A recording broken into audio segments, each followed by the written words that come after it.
जिंदगी में भर दो एक नया रंग। जिंदगी रंग बिरंगी हो जाए। कुछ ऐसा कर दो कि ये जीवन और ये लोग आपके मुरीद हो जाए।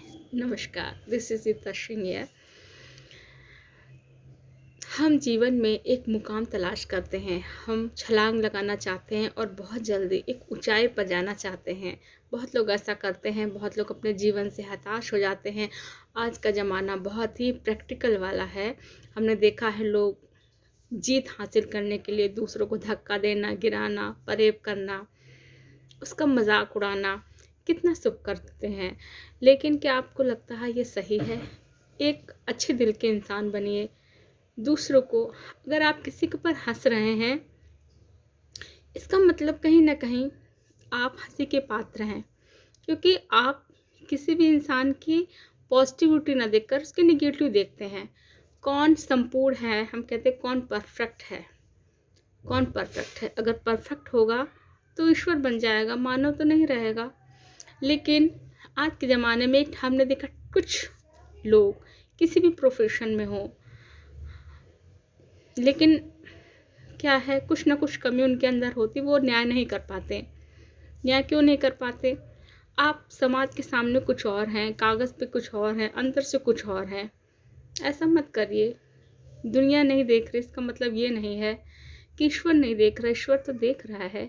आपने अपने आप को कहीं वाहवाही आपको मिल गई, इसका मतलब ये नहीं आप उसके पात्र थे। हो सकता है उसमें कोई फरेब छुपा हो सकता है उसमें आपने कुछ गलत करके फरेब उस मकसद को हासिल किया हो।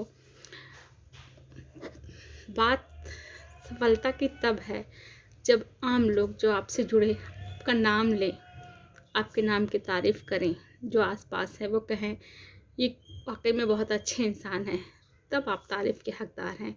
कुछ चंद लोगों के अच्छा कहने से आप अच्छे नहीं हो सकते, और कुछ बुरे लोग के कहने से आप बुरे नहीं हो जाते।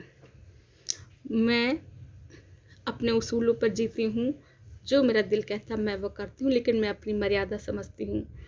मैं जहाँ पे हूँ उस क्षेत्र को बदलने की कोशिश करती हूँ। नहीं पूरा बदल सकती, लेकिन पूरा प्रयास करती हूँ कि पहले से बेटर हो। आप कर्म करिए, आप इंसान हैं। दूसरी बात, हम सुधारते हैं समाज को। पहले हम अपने आप को सुधारें ना, हम कितने सही हैं। अपने घर से शुरुआत करें कि हम क्या कर रहे हैं। बहुत लोग क्या होते हैं, बहुत लोग पैसा बहुत है उनके पास, तो बस पैसा है तो बस बर्बाद करना है। आपने खाना बर्बाद किया, आप पानी बर्बाद कर रहे हो, आपने एसी लगा रखे हैं 4-4 5-5 और समाज को शिक्षा दे रहे हो। पहले आप सुधारो। पहले आप अपने आप को सुधारो कि किस चीज़ की नीड है। पहली बात तो डोंट वेस्ट फूड एनीमोर। हम जानते हैं किसान बहुत शिद्दत से मेहनत करता है, रात दिन जगता है, कितना कम से कम 2-3 महीने की फसल लेती है तैयार होने में, तब वो गेहूँ पैदा करता है या कोई फसल पैदा करता है। आप मेरा व्यवहार जानेंगे, अगर आप मुझे जानेंगे तो वाकई आप मुझे बहुत मानने लगेंगे। मैं जब स्कूल जाती हूँ, अगर मैंने किसी के खेत में कोई जानवर घुसे देखे हैं तो मुझे बहुत विचलित होता हूँ मेरा मन, और मैं तुरंत इन्फॉर्म करती हूँ किसी को, देखो भैया किसी का खेत है उसमें जानवर घुसे हैं, उनको भगा दो। मैं बच्चों से भी कहती हूँ बेटा अगर आप देखो तो उस चीज़ को जो है उस जानवर को वहाँ से हटा दो, क्योंकि अगर आप किसी की मदद नहीं करोगे तो सामने वाला बंदा कल आपकी मदद नहीं करेगा, इस तरह सारी फसल खराब हो जाएगी। तो किसी की परेशानी पर हंसिए नहीं कि मेरे साथ गलत नहीं हुआ इसलिए मैं उसकी मदद क्यों करूं। गलत बात है, कल आपका टर्न हो सकता है। और लालच की भावना से बचिए, दूसरे का नुकसान करने से बचिए, मिलजुल के चलिए।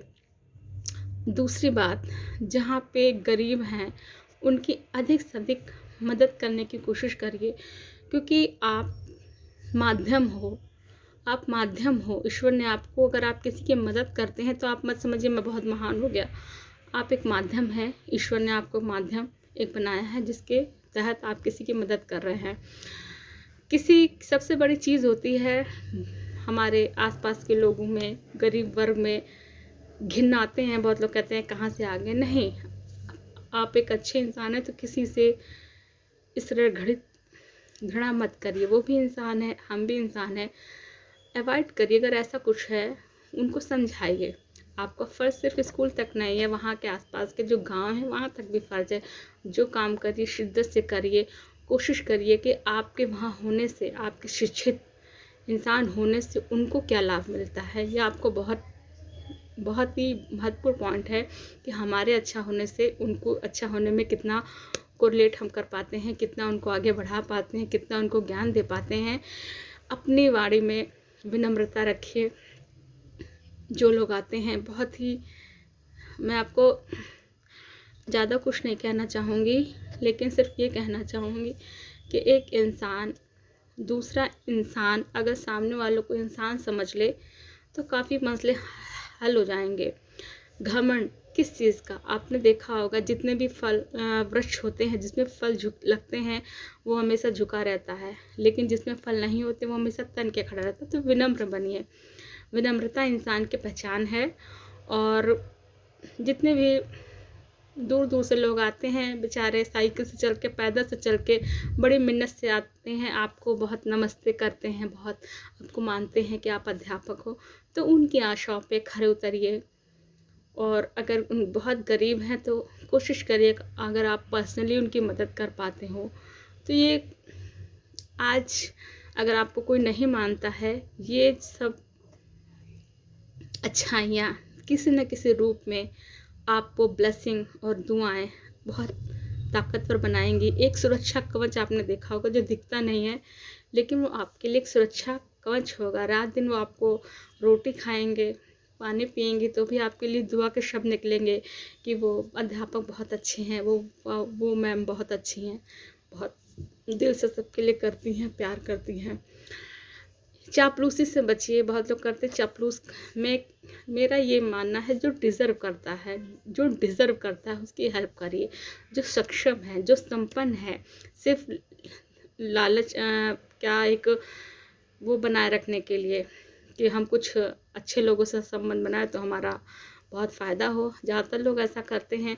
और जो बेचारा वाकई जिसको ज़रूरत होती है उसको वो चीज़ ना मिल करके, जिनको नहीं नीड है, जो सक्षम है, जो खरीद सकते हैं, उनको वो चीज़ मिल जाती है। तो इस तरह से कि नहीं, इस तरह से ना करें। दुनिया को बदलने, समाज को बदलने आप शिक्षक हैं तो शुरुआत अपने आप से करिए। वो गुण लाइए कि आपको किसी बच्चे से भेदभाव नहीं करना है। हर बच्चा एक खिलता हुआ फूल है, रंग बिरंगा है, किसी भी जाति का है, धर्म का है, आपके लिए सिर्फ वो बच्चा है। अगर आप अपने अंदर ये भावना रखेंगे, ये वो फलाना ढमका, तो ये बच्चे के अंदर फीलिंग आती है। और सबसे ये जो ट्रेनिंग्स आजकल कराई जा रही हैं ट्रेनिंग, इनका सिर्फ एक ही मकसद है कि पहले वाली जो शिक्षा थी वो गुरु केंद्रित होती थी, यानी गुरु मेन होता था और बच्चों को उसी के हिसाब से ढलना पड़ता था। लेकिन फिर बाल मनोविज्ञान आया और बाल मन को पढ़ा गया। बच्चे बहुत तरह के होते हैं, सबको मेंटल लेवल अलग अलग होता है, सबकी समझने की क्षमता अलग होती है, कोई मंद है, कोई प्रखर है, कोई मध्यम है। तो हम सब बच्चों को एक तरह से नहीं डील कर सकते। जब आप बच्चे से प्रेम से बोलेंगे, उनके साथ मिक्सअप होंगे, उनकी सारी परेशानियां समझेंगे, तब वो आपको अपनी बातें बताएगा, शेयर करेगा। उसके बाद उस हिसाब से आप वो करिए। सिर्फ डंडे के जोर गलत है और बहुत मध्यम का रास्ता अपनाइए। और बच्चों को बोलने का मौका दीजिए। आप अगर क्लास में खुद नेतृत्व करेंगे तो बच्चे नहीं, खुद बच्चों से नेतृत्व कराइए, बच्चे से कहिए, बच्चे बाकी बच्चों को हैंडल करें। वो किस हिसाब से ग्रुपिंग बनाइए, बोलने का मौका दीजिए, उनको अवगत करने का मौका दीजिए। आप यकीन नहीं मानेंगे, बच्चों के अंदर बहुत टैलेंट होता है और बहुत अच्छा कर सकते हैं, लेकिन उनको प्लेटफॉर्म चाहिए। और मुझे लगता है कि गाँव के बच्चों में कैचिंग पावर बहुत ज़्यादा होती है, क्योंकि वो एक सीमित संसाधनों में सीखने के आदी हो चुके होते, वो कम उस पर बहुत अच्छी तरह से ग्रैप्स करते हैं, अपने आप को बनाते हैं। तो मेरा सिर्फ एट लास्ट मैं सिर्फ यही कहना चाहूँगी कि एक अध्यापक जो होता है दयालु होना चाहिए, सर्वगुण संपन्न होना चाहिए, और उसके अंदर जो पढ़ा रहा है विषय विशेषज्ञ होना चाहिए, कमांडिंग पावर होनी चाहिए। लेकिन कहीं ना कहीं लचीलापन आपको माहौल के हिसाब से बनाना पड़ेगा, और तभी आप एक अच्छे अध्यापक के रूप में सफल हो जाएंगे। Thank you.